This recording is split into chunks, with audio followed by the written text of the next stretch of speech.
नमस्कार। लंदन से मैं डॉक्टर संजीव श्रीवास्तव आप सभी का स्वागत करता हूं। यदि आप कुछ हटकर सोचते हैं, काम करते हैं और अपनी शर्तों पर ही अपनी जिंदगी जीते हैं, तो सुनो रेडियो पर प्रसारित कार्यक्रम आपको अवश्य सुनना चाहिए। यह कार्यक्रम हम प्रतिदिन भारतीय समय अनुसार रात 12 बजे से सुबह 6 बजे तक प्रसारित करते हैं। तो अभी आप सुनेंगे वह खास विचार जो सिर्फ खास व्यक्तियों को ही पसंद आते हैं और खास व्यक्ति ही इसे गहराई से सुन सकते हैं। और हाँ, यदि ये कार्यक्रम आपको पसंद आए तो अपने खास लोगों से शेयर करके हमें सहयोग करें। तो आइए शुरू करते हैं।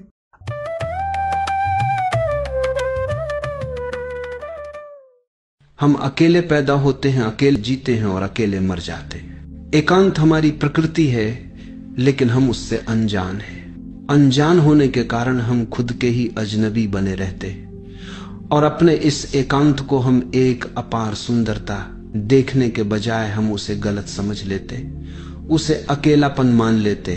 अकेलापन यानी उदासी, खालीपन, जबकि एकांत यानी तुम्हारा अपना होना पूर्ण, स्वाभाविक, शांत। जैसे ही एकांत को तुम अकेलापन समझ लेते हो, सारा संदर्भ बदल जाता है। एकांत में गरिमा है, सुंदरता है, सकारात्मकता है। अकेलापन गरीब है, नकारात्मक है, अंधेरा है। हर कोई उससे भाग रहा है, जैसे कोई घाव हो, दुखदाई। और उससे भागने का एक ही उपाय सूझता है, भीड़ में जाना, समाज बनाना, परिवार बनाना, पति पत्नी बच्चे, ताकि भीड़ में खोकर तुम भूल सको कि तुम अकेले हो। लेकिन क्या कभी कोई भूल पाया है? जो तुम्हारी प्रकृति है उसे तुम नजरअंदाज कर सकते हो पर भुला नहीं सकते। वह बार बार सामने आएगा। समस्या और गहरी इसलिए हो जाती है क्योंकि तुमने कभी उसे ज्यों का त्यों देखा ही नहीं। मान लिया कि एकांत यानी अकेलापन। शब्दकोश भी यही कहता है, क्योंकि शब्द बनाने वाले भी उसी भीड़ से आते हैं। उन्हें फर्क ही नहीं पता कि अकेलापन और एकांत में कितना गहरा अंतर है। अकेलापन एक खाली जगह है, कुछ कमी है, कुछ भरना है, और ये कमी कभी पूरी नहीं होगी। उम्र के साथ ये खालीपन और बढ़ता जाता है। लोग अकेले होने से इतने डरे रहते हैं कि कोई भी मूर्खता कर डालते हैं। मैंने लोगों को अकेले ताश खेलते देखा है। खेल बना लिए हैं जिनमें वही इंसान दोनों तरफ से खेलता है, क्योंकि किसी भी तरह व्यस्त रहना है। वह व्यस्तता लोगों से हो सकती है, काम से हो सकती है। कुछ लोग काम के नशे में रहते हैं। छुट्टियां आते ही डर लगने लगता है, क्या करेंगे? कुछ नहीं करेंगे तो खुद के साथ रहना पड़ेगा, और वही सबसे पीड़ादायक अनुभव लगता है। तुम्हें हैरानी होगी, सबसे ज्यादा हादसे दुनिया में छुट्टियों पर होते हैं। लोग गाड़ियों में भाग रहे हैं, समुद्र तट, पहाड़, रिसोर्ट, घंटों घंटों जाम में फंसे रहते हैं और वहां पहुंच कर पाते हैं। घर का पड़ोस तो इससे ज्यादा शांत था, भीड़ वहां भी पहुंच चुकी है। फिर ताश, शतरंज, टीवी, रेडियो, बस किसी तरह अपने आप से बचना है। औसत अमेरिकी 5 घंटे रोज टीवी देखता है। क्यों? सिर्फ इसलिए कि अपने साथ न रहना पड़े, क्योंकि अकेला होना डरावना लगता है। पर किसने कहा कि यह डरावनी चीज है? जिन्होंने अकेलेपन को जाना है उनका अनुभव बिल्कुल दूसरा है। वे कहते हैं इससे सुंदर, इससे शांत, इससे आनंददायक और कुछ नहीं। लेकिन तुम भीड़ की सुनते हो। भीड़ कहती है अकेला रहना नरक है, और भीड़ इतनी विशाल है कि कौन सुनेगा किसी बुद्ध या जरथुस्त्र की बात। लाखों लोग गलत हो सकते हैं, पर हमें लगता है इतनी बड़ी संख्या गलत नहीं हो सकती। और कुछ व्यक्तियों की सच्चाई हमें धोखा लगती है, पर सच्चाई यह है, किसी भी रिश्ते की जड़ अगर डर में है, अकेलेपन से भागने में है, तो उसमें तृप्ति कैसे हो? उसकी जड़ ही जहरीली है। तुम अपनी स्त्री से प्रेम नहीं करते, बस उसका उपयोग कर रहे हो ताकि अकेले न पड़ो। वह भी तुम्हारा उपयोग कर रही है उसी डर से। और फिर जो भी होता है, लड़ाइयां, झगड़े, वही प्रेम के नाम पर चलता है, क्योंकि कम से कम कोई है और तुम व्यस्त हो। तुम्हें अपने अकेलेपन का सामना नहीं करना पड़ रहा, लेकिन प्रेम संभव ही नहीं है, क्योंकि प्रेम की कोई बुनियाद यहां नहीं है। डर से प्रेम कभी उपजता नहीं। तुम पूछ रहे हो, आपने कहा हम अकेले पैदा होते हैं, अकेले जीते हैं, अकेले मरते हैं, फिर भी जन्म से ही हम दूसरों से जुड़ने की कोशिश क्यों करते हैं? ये जो दूसरों से जुड़ने की कोशिश है, यही तो पलायन है। यहां तक कि एक छोटा बच्चा भी कुछ न कुछ करने लगता है, अगर कुछ नहीं तो अपने ही पांव की अंगूठी चूसने लगता है। उससे कुछ हासिल नहीं होना, लेकिन व्यस्तता मिलती है, वो कुछ कर रहा है। तुम्हें रेलवे स्टेशनों, हवाई अड्डों पर छोटे छोटे बच्चों को देखना चाहिए, टेडी बियर पकड़े रहते हैं, बिना उसके सो नहीं सकते। अंधेरा आते ही अकेलापन और भयावह हो जाता है। वह खिलौना उनके लिए सुरक्षा है, जैसे कोई साथ हो। तुम्हारा ईश्वर भी इससे अलग नहीं, वयस्कों के लिए वही टेडी बियर है। तुम जैसे हो वैसे जी ही नहीं सकते। तुम्हारे रिश्ते रिश्ते नहीं हैं, वे क्रूप हैं। तुम दूसरे का उपयोग कर रहे हो और साफ जानते हो वो भी तुम्हारा उपयोग कर रहा है। और जब तुम किसी को चीज में बदलते हो तो वहां सम्मान कहां बचता है? तुम पूछते हो, हम प्रायः किसी एक विशेष व्यक्ति के प्रति घनिष्ठता क्यों अनुभव करते हैं? इसका मनोवैज्ञानिक कारण है। हर बच्चा मां बाप से पलता है। लड़का है तो मां से प्रेम करने लगता है, पिता से ईर्ष्या, क्योंकि पिता प्रतिस्पर्धी है।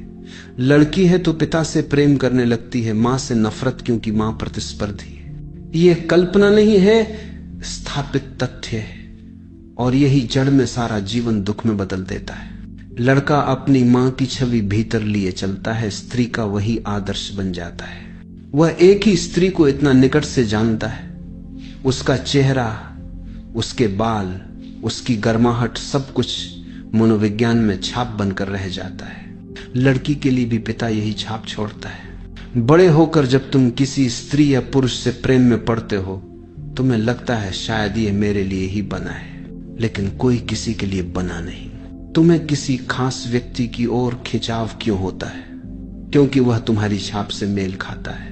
वह स्त्री तुम्हारी मां जैसी झलक लिए है, वह पुरुष तुम्हारे पिता जैसी छाया लिए है, तभी तुरंत खिंचाव होता है। सोचना, तर्क करना, यहां कोई जगह नहीं। तुम्हारी छाप तुरंत सक्रिय हो जाती है। समुद्र तट पर कभी कभार मिलना, बाग में या सिनेमा में मिलना, वहां तक तो ठीक है, क्योंकि तुम एक दूसरे को पूरी तरह नहीं जानते, लेकिन भीतर तड़प है साथ रहने की।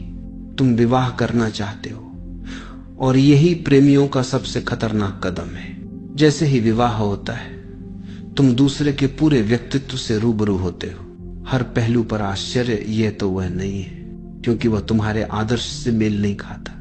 समस्या और गहरी हो जाती है, क्योंकि वह स्त्री अपने पिता का आदर्श लिए बैठी है, तुमसे मेल नहीं खाता। तुम अपनी मां का आदर्श लिए हो, वह उससे मेल नहीं खाती। इसीलिए हर विवाह असफल होता है। केवल दुर्लभ विवाह असफल नहीं होते, और उन विवाहों से तो बचना ही अच्छा है, क्योंकि वे भी स्वस्थ नहीं, वे रोगी विवाह हैं। कुछ लोग सैडिस्ट होते हैं, दूसरों को दुख देने में आनंद लेते हैं। कुछ मसोचिस्ट खुद दुख पाने में सुख पाते हैं। अगर पति पत्नी इन दो श्रेणियों से हों तो विवाह सफल होगा। एक दुख देने में आनंद लेता है, एक दुख पाने में। ये मेल परिपूर्ण है, लेकिन सामान्यतः यह पता लगाना कठिन है कि तुम मसोचिस्ट हो या सैडिस्ट, और फिर अपने विपरीत को ढूंढना और भी कठिन। बुद्धिमानी यही होगी कि विवाह से पहले किसी मनोवैज्ञानिक से पूछो तुम कौन हो, और वह तुम्हें कुछ ऐसे पते दे सके जो तुमसे मेल खाते हो।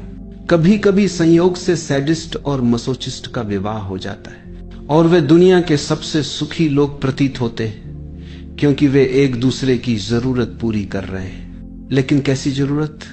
दोनों ही मनोविकृत हैं और उनका जीवन यातना ही है, अन्यथा हर विवाह असफल होगा। कारण एक ही है, वह गहरी छाप। विवाह में भी वह मूल कारण पूरा नहीं होता जिसके लिए तुम संबंध चाहते थे। तुम अपनी पत्नी के साथ और ज्यादा अकेले हो जाते हो जितना अकेले तुम अकेले में होते हो। पति पत्नी को अकेले कमरे में छोड़ दो, दोनों दुखी हो जाएंगे। सारा संघर्ष रिश्ते बनाने का, हजार कामों में उलझे रहने का, बस इस विचार से भागना है कि मैं अकेला हूं। यही साधक और सामान्य मनुष्य अलग हो जाते। साधारण आदमी अकेलेपन को भूलने में लगा है, साधक अपने अकेलेपन को जानने में उतरता है। वह संसार छोड़ देता है, गुफाओं में चला जाता है, पहाड़ों पर जंगलों में सिर्फ अकेले होने के लिए। वह जानना चाहता है मैं कौन हूं। भीड़ में यह जानना कठिन है, वहां बहुत व्यवधान है। और जिन्होंने अपने अकेलेपन को जाना है, उन्होंने मनुष्य के लिए संभव सर्वोच्च आनंद को जाना है, क्योंकि तुम्हारा होना ही आनंदमय है।